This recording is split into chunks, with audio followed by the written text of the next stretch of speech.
Good morning, guys. Welcome back to the channel and to another video. Today we are covering the Calgary Stampede in 2025. If you're looking for a full guide, I have a different video which I will link up here and down below in case you want to check it out. But the Calgary Stampede for 2025 is about 9 days away. So this video is going to be a quick overview. If you are coming, what to check out, where to go, my tips and tricks. So let's go ahead and jump right in. So we're gonna go ahead and start with tickets and entry into the Stampede grounds. My biggest tip when it comes to tickets and entry is to get the Super Pass. This is about 50 Canadian dollars and it gets you unlimited access to the grounds over the 2 weeks that Stampede is going on. This is only on sale up until I think the 3rd or the 4th of July. So if you are coming here, go online, pick one of these up. If you don't want to get the Super Pass, entry every day is 25 Canadian dollars. So if you're going to come to the Stampede for more than a couple of days and you're not going to be going to the grounds on one of the free days, then this is well worth it. It's also really nice if you wanted to go down for like a 1 or 2 hour quick little tour, or go down in the evening and just go to like one of the free music shows, which we're going to talk about. But it just increases your flexibility. And if you are spending all of this money to come here and to experience Stampede, I think this is the best bang for your buck. There are also ride all day passes. These go for, I think, 45 Canadian dollars. So if you wanted to check out some of the rides, this is a really great way to do it on a budget. And I personally have only done this once. I do find the lineups for rides to be quite long, but if it's something you'd like to do and you want to get like the Super Pass and the ride all day pass for around $100, I think that's insanely good value. Now, if you want to go to a rodeo, I have a few tips and tricks with this. So you can get reserved seating, you can buy them online, and they start at around $52, $54. And those are for like nosebleed tickets way up in the rafters. Can't really see a whole lot from there. And they go up to like $1,500. So if you want to splurge and get really good like front row seats, go ahead and do that. For me, I like to travel and do things on a budget. So the best way to get rodeo tickets is to get standing room tickets. And yes, you do have to stand the entire time. But if you're prepared for that, if you have the right clothing and footwear and everything, then I think it's not a big deal. The catch with this is you have to actually go into the Stampede grounds on the day of the rodeo, like the day that you want to go and see the rodeo, and you have to stand in line at the ticket booth, which I believe opens at 11 a.m. each day. So those, I want to say, go for around $15 to $20, maybe a little bit more, but it's much, much cheaper than getting the reservation of like an actual seat. So this is my biggest tip. This is something I'm going to be doing this year, and hopefully the lineups aren't too crazy, but definitely try this out, especially if you're going to be going to the grounds like almost every day during your visit. I did see online that you can buy a rodeo ticket as well as grandstand show ticket as like a combination, but it was 342 Canadian dollars for that. That is a bit too expensive for me, but if that's within your budget, then it's something to consider. If you want to see the nightly grandstand show, tickets for that go for around $50, $52 as well. Personally, I don't think the grandstand show is really worth it. I have seen it a few times, and you get the fireworks at the end, but you can pretty much see the fireworks from a lot of spots on the grounds or outside of the grounds, and they do happen every night, so I don't think you really need to do this. There is like music and like acrobatics and different things like that. For me, it just really wasn't worth it the couple of times that I have gone, but if that's the kind of thing that you like, if you like sitting down and watching like shows of performing artists and acts and stuff like that, then maybe it is worth it for you. Now let's talk about the tents that are on the ground. So this is one of the biggest attractions, specifically the Nashville North tent. This lineup can be like 2, 3, 4, 5, 6 hours long. And this is why they sell something called the Buck the Line Pass. This is about 120 Canadian dollars and it gets you right into the tent. I personally really don't like the tents. I find them to be extremely hot, very smelly, very cramped. Usually there are artists playing there that more cater to like a younger crowd. And I do find that the crowd in this tent specifically is a lot younger. It's also usually people who are there to party, there to get super drunk. And after a few days of that tent being like covered and hot under the sun, it starts to smell really, really bad. So unless there's an artist that you really want to see in the Nashville North tent or any of the other tents, I recommend skipping this. If you're there to party, if you're coming to Stampede to party, maybe it is worth it for you to get the Buck the Line Pass and do that kind of thing. I think it's a little bit overrated. I think there's a ton of other spots in the city. There are also tents outside of Stampede grounds that you can go and check out artists and party and do all that. So if you want to do it, I say go ahead. It's not something that really draws me personally. And I think if you're a little bit older and you're kind of out of your party phase and you don't really want to see any of the artists that are there, you can skip this entirely. Now let's chat about what to do. So we're gonna start with food. This is one of the biggest attractions for me every year, because every year the Calgary Stampede releases new midway food, and some of it's kind of weird. They always have the same staple foods every year, which include things like mini donuts, funnel cakes, bloomin' onions, they have poutine, they have like these crazy big like monster cookie sandwiches with ice cream in the middle, cotton candy, basically any type of midway slash fair food you can find, they always have that. And there's like hundreds and hundreds of different options. There's trucks all over the grounds. It's kind of incredible. Sometimes the lineups can be kind of long, but I think because there's so many trucks that if you're hungry, you shouldn't have a problem like getting a quick bite to eat. Some of the new items that they have in the midway that I'm personally excited for this year, they have a bacon wrapped cheesecake, deep fried cheesecake. They also have dill pickle mini donuts. I love dill pickle, and Stampede is pretty good for having like a bunch of different dill pickled things like dill pickle sandwiches and all this, but this is the first time I've seen the donuts, so I'm super excited to try that. They also have these little candied fruits that I really want to try, and yeah, I am super excited. This is definitely one of the things I look forward to the most during Stampede.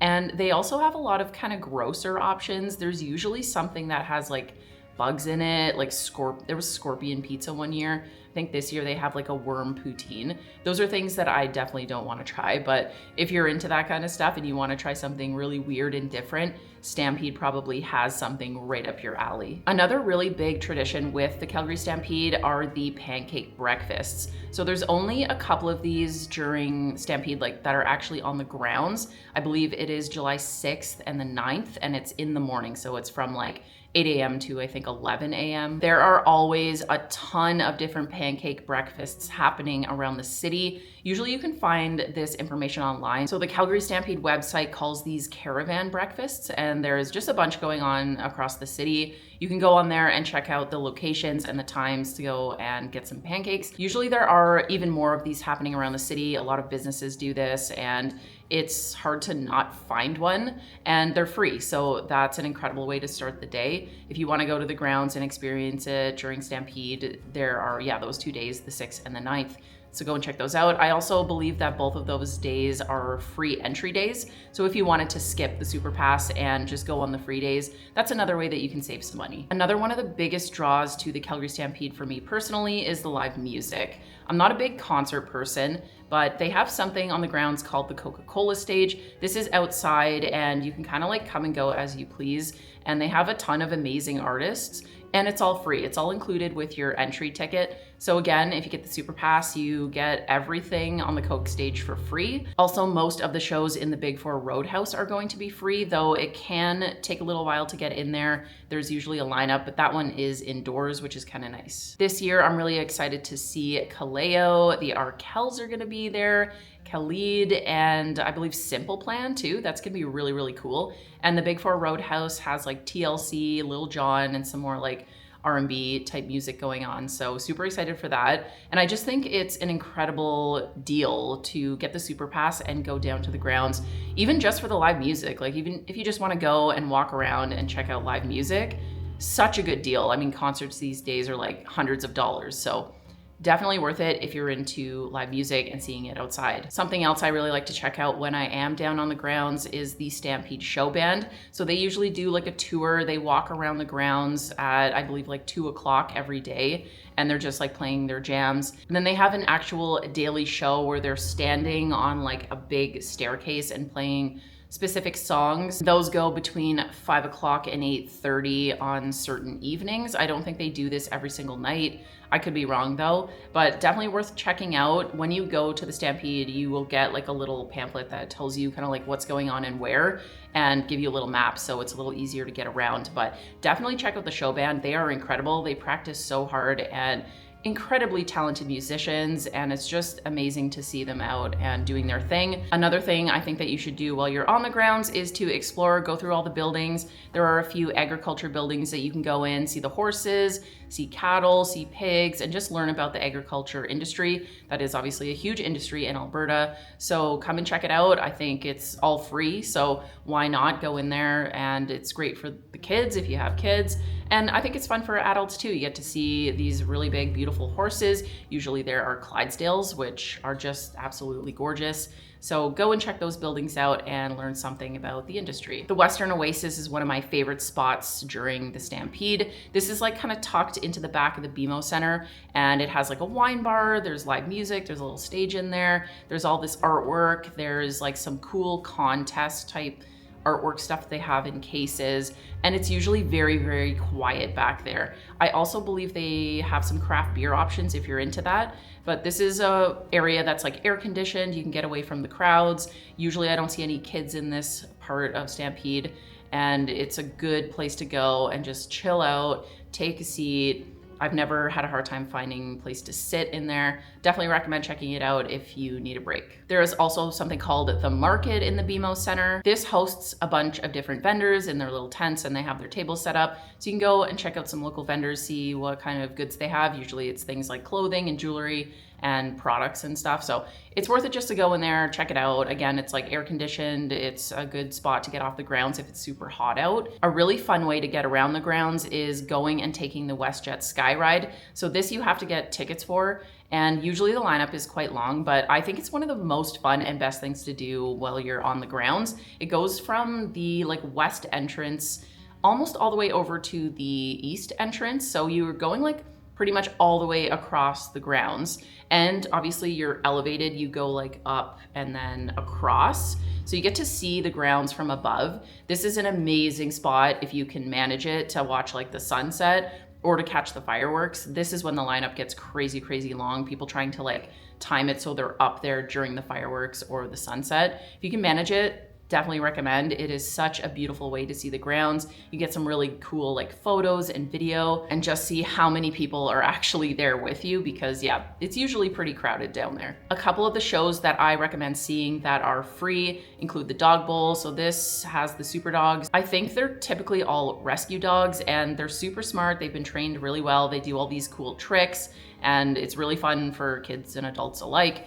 I think this is inside the BMO Center. I'm not 100% sure. It's an amazing show wherever it is. Definitely check it out. They have certain times that they do it every day, and it's just really fun. It's fun to sit and watch these dogs do their little performances. They'll do like these runs and jumps and trying to like catch a toy and land in water. They'll do like flips and stuff like that with their trainers. It's really fun. The second show that I like to check out every year is the Monster Energy compound. So this last year was outside the Saddle Dome, and it was set up in just like, I don't know, it was outside and you could just walk around and check it out. I don't know if it's in the same spot or not this year, but if it is, it's outside. It'll be super obvious. These are like motocross freestyle shows, and they have a huge jump that they go off of. It's really fun.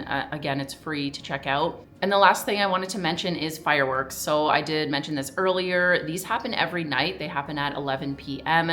And again, if you can get on the WestJet Skyide, this is such a cool spot to check them out from. However, I do think a better spot to check these out is Scotsman's Hill. So this is outside of the grounds. It's a bit of a trek. You have to go up the hill and kind of like out and around the grounds. I think depending on where you're at in the grounds, it would probably take like 20-25 minutes to get up there. This is a super popular spot to go and watch the fireworks because you're actually facing the grandstand, where most of Stampede you can't see the actual stage because the building's like in the way. It's kind of hard to describe, but if you are going to go up to Scotsman's Hill, I recommend not driving. It's really, really hard to find a parking spot up there because so many people go up there. Also, most of the parking up there is permitted. So if you can take a scooter, if you can walk, maybe take an Uber if you can't like walk or you have mobility issues, this is such a good spot to go and watch the fireworks. Definitely bring bug spray because it gets very, very mosquito-y up there. And I have been caught without bug spray and got a lot of bites and had to leave early. So definitely go up with your bug spray, maybe bring like a couple of drinks and some snacks and enjoy the fireworks. I hope you found this video useful and that you're super excited for your stay. If you have any questions or want to know anything else about Stampede, leave me a comment down below. Otherwise, enjoy your visit to Calgary, and I hope you have an amazing time at the Stampede in 2025. See you guys really soon in the next one. Bye.